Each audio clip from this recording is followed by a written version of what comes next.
Hello everyone, in this section, Color Language and Printing Handout.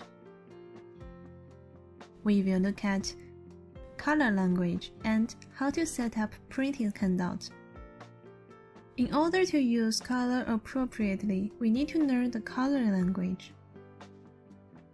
Orange is associated with children's brains and food. Blue is suitable for business and scientific products. Gray is suitable for electronic products and technology.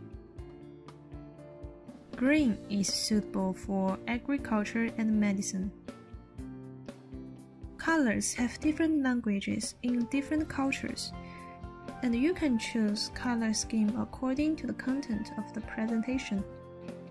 As for color use, we need to control the number of the color in presentation in 3. We can also choose the contrast color to highlight the point.